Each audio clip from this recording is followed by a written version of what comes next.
Hello दोस्तों, स्वागत है आपका अपने चैनल बिंदास सीटेट में। ये वीडियो सीटेट की तैयारी करने वाले एस्पिरेंट के लिए बहुत ही बेनिफिशियल है।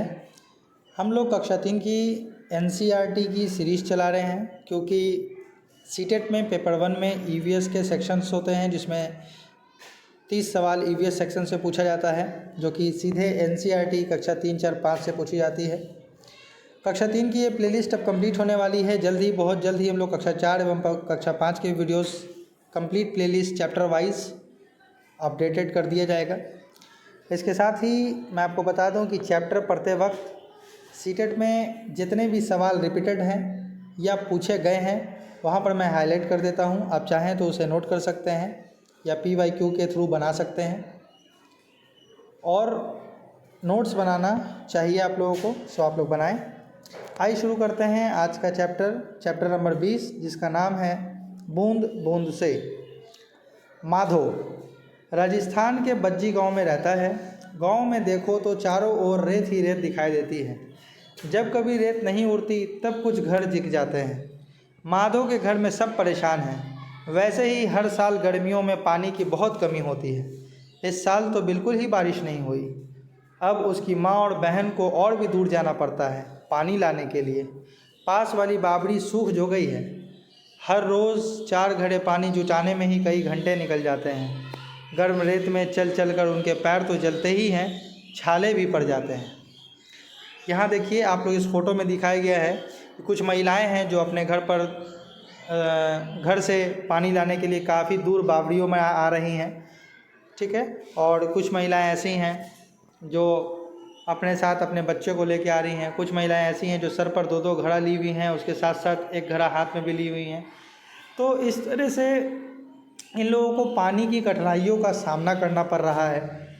बात करें इनके पैडागॉजिकल बात पे, तो यहाँ बताया गया कि ऊपर चित्र में महिलाओं को दूर जाकर पानी लाते तथा पानी भरते दिखाया गया है।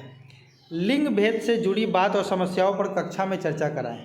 तो यहाँ बच्चों को चित्र दिखा के बता सकते हैं कि पानी लाना, पानी भरना या घर के काम करना केवल महिलाओं या लड़कियों का ही काम नहीं है, ये काम लड़के भी कर सकते हैं। इससे क्या होगा कि कक्षा 3 की ये किताब है, और ये किताब कक्षा 3 के छोटे छोटे बच्चों के लिए लिखी गई है एनसीईआरटी द्वारा। तो उनको इसी समय से, इसी उम्र से उन्हें ये समझ देना है कि वह लिंग भेदभाव ना करें, वह किसी भी प्रकार का भेदभाव ना करें, वह जेंडर स्टीरियोटाइप ना बने, है ना, उनमें जेंडर रूढ़िवादिता नहीं आए, है ना। वो इस मैटर को, इस परेशानी को वो संवेदनशीलता के साथ समझें कि हर लोग बराबर हैं। जो काम एक लड़का कर सकता है वो लड़की भी कर सकती है ना। उसमें कोई शर्म वाली बात नहीं है। अगर किसी लड़के को खाना बनाना अच्छा लगता है तो केवल वो लड़का है, और अगर ये सोचे कि ये काम तो लड़की का है, मैं करूँगा तो लोग मुझे हंसेंगे, तो ऐसा नहीं सोचना है। सब काम किया जा सकता है, ठीक है। तो इस पर आप एक चर्चा करा सकते हैं। आगे बढ़ते हैं। गांव में खुशी की लहर तब उठती है जब कभी रेल से पानी आता है। माधव के पिताजी ऊंट गाड़ी में पानी लाने जाते हैं, पर ऐसा मौका अक्सर नहीं आता। लोग पानी का इंतज़ार करते ही रह जाते हैं। कुछ लोग बारिश का पानी इकट्ठा करते हैं। यह खास तरह से किया जाता है टाका बनाकर। क्या तुम जानते हो टाका क्या होता है और इसे कैसे बनाया जाता है? तो ये देखिए, ये प्रोसेस सीटेट में पूछा गया है कि टाका कैसे बनता है। तो छत पर जो है वर्षा की पानियों को इकट्ठा किया जाता है। यहाँ से नाली के द्वारा ये पानी को नीचे लाया जाता है आंगन में, और फिर यहाँ पर पानी को जमा किया जाता है और इसे ढक्कन से ढक दिया जाता है। ये पानी को स्टोर किया जाता है, इसी को कहते हैं टांका बनाना, ठीक है। तो ये सवाल आपको कई बार आया कि टांका का इस्तेमाल कहाँ होता है, ये टांका कहाँ बनाया जाता है? तो ये राजस्थान में बनाया जाता है, ठीक है। आंगन में गड्ढा बनाकर उसे पक्का करके टांका बनाते हैं। देखिए, यहाँ प्रोसेस भी बताया हुआ है ना। आंगन में गड्ढा बनाकर उसे पक्का करके टांका बनाते हैं। टांके को ढक्कन से बंद रखते हैं। टांके के लिए घर की छत को कुछ ढलवा बनाते हैं, जिससे छत पर गिरा बारिश का पानी नाली के द्वारा नीचे टांके में इकट्ठा हो सके। छत की नाली पर जाली लगा देते हैं, जिससे कूड़ा कचरा टांके में ना जाए। यह पानी साफ करके पीने में काम में लाया जाता है। कभी कभी गांव के एक टांके से माधो को भी पानी लेने देते हैं, ठीक है। अब यहाँ पर बच्चों से कुछ टास्क कराना है, कुछ गतिविधि कराना है। सोचो, पानी की कमी से लोगों को क्या क्या परेशानी होती होगी।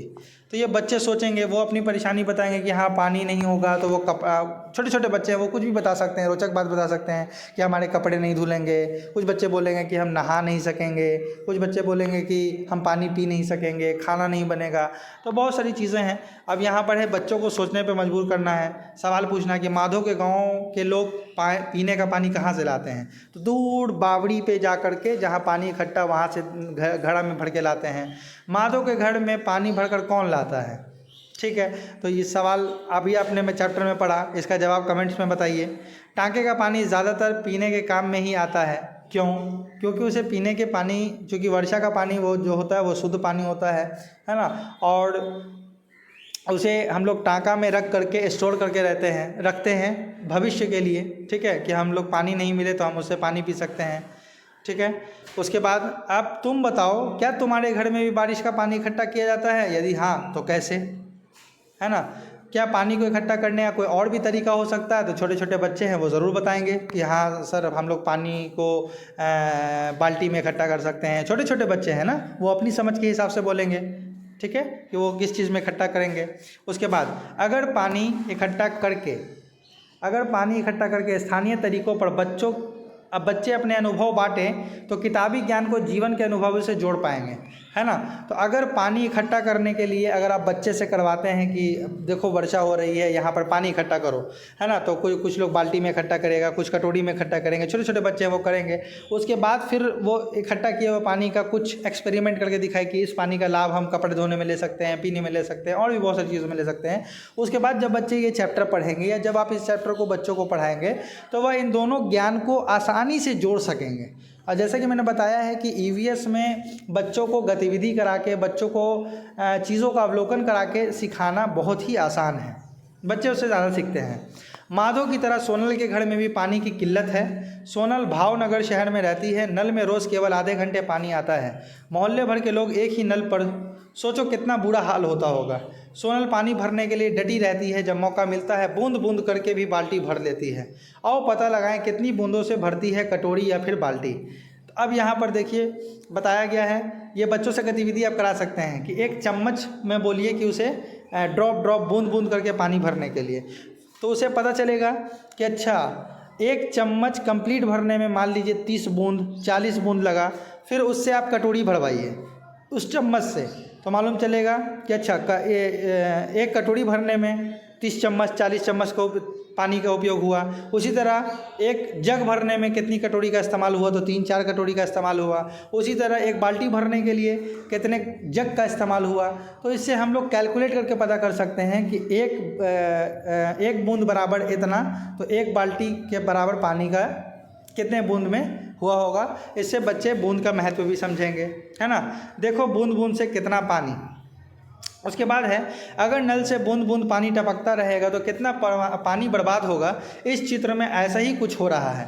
जैसा कि देखिए यहाँ पर बच्चों को आपको पानी की कीमत, पानी एक मूल्यवान है, पानी के मूल्य के बारे में समझाना है कि कहीं भी नल अगर खुला देखें तो उसे बंद कर दें, क्योंकि अगर बूंद बूंद भी पानी टपक रहा है तो बच्चों को आपने ये जो गतिविधि कराई कि एक चम्मच पानी भरने में न जाने कितने बूंद, और वैसे वैसे कितने चम्मच भरने से कटोरी, और न जाने 3-4-5 कटोरी के बाद एक जग, और वैसे ढेर सारे जगों के बाद एक बाल्टी भराता है ना।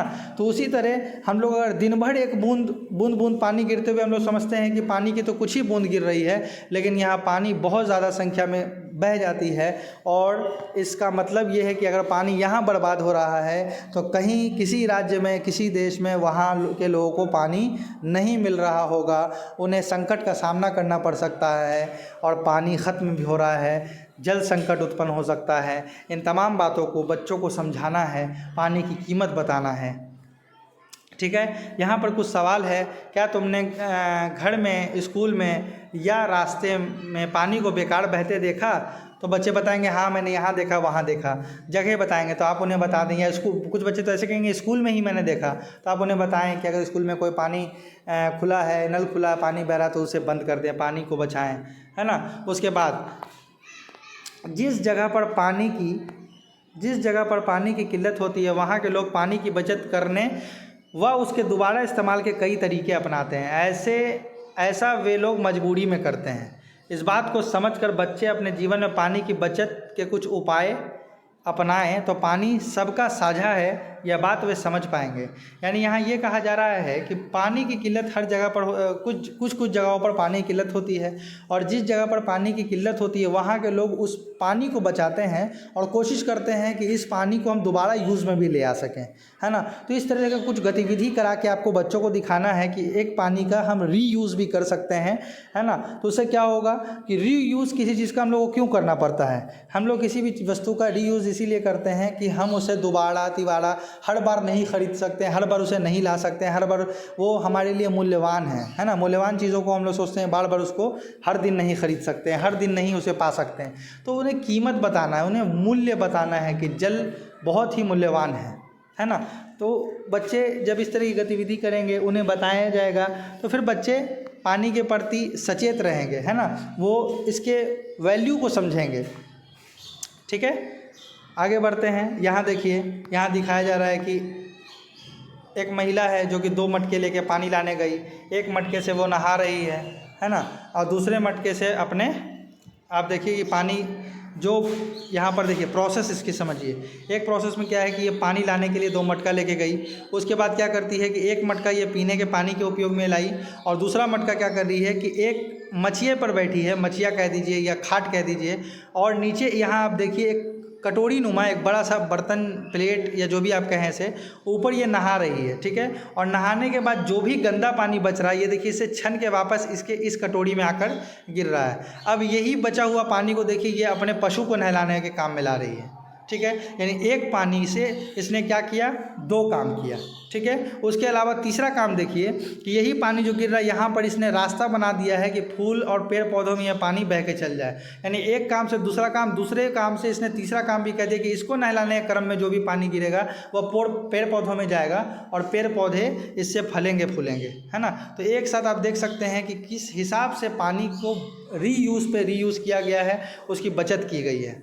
ठीक है दोस्तों, उसके बाद यहाँ पर कुछ गतिविधि है, जैसा कि बच्चों को आप हर चैप्टर में कराते हैं, इसमें भी कराना है। ये पानी का इस्तेमाल है, पानी के इस्तेमाल में क्या क्या कर सकते हैं, फल सब्जी धो सकते हैं, पोछा लगाना है, शौचालय में डालना है, कपड़े धोना है ना। तो इस तरह से चीज़ें करना है। उसके बाद तुमने पानी के बार बार इस्तेमाल के कुछ तरीके सुझाए। ये तरीके लोग ज़्यादातर मजबूरी में ही अपनाते हैं, जहाँ पानी की बहुत कमी होती है।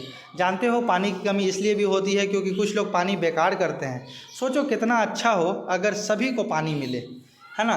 तो यहाँ पर देखिए, इस्तेमाल किए हुए पानी को पुनः उपयोग पर चर्चा करें। यह चर्चा पानी के बचाव के महत्व को समझने में सहायक होगी।